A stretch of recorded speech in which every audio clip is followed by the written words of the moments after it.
పటాన్చెరు నియోజకవర్గం బీరంగూడ మాజీ ఎంపీటీసీ కోకాల శ్రీనివాస్ ఆధ్వర్యంలో కాటా శ్రీనివాస్ గౌడ్ జన్మదిన వేడుకలను పార్టీ నాయకులు ఘనంగా జరుపుకున్నారు. ఈ సందర్భంగా కోకాల శ్రీనివాస్ మాట్లాడుతూ, గత ఎన్నికల్లో స్వల్ప మెజారిటీతో ఓటమి పాలైనప్పటికీ 10 సంవత్సరాల నుండి కాంగ్రెస్ పార్టీలో ఉండి ప్రతిపక్ష పార్టీ బీఆర్ఎస్పై ఉక్కుపాదం మోపుతూ ప్రజల కష్టసుఖాల్లో పాలు పంచుకుంటూ అన్నా అని పిలిస్తే పలికే ఏకైక వ్యక్తి మన కాటా శ్రీనివాస్ గౌడ్. ఇలాంటి జన్మదిన వేడుకలను మరెన్నో జరుపుకోవాలని కోరుకుంటున్నారు.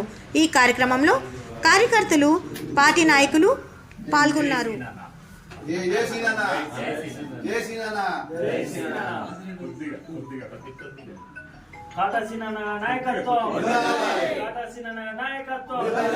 కాంగ్రెస్ పార్టీ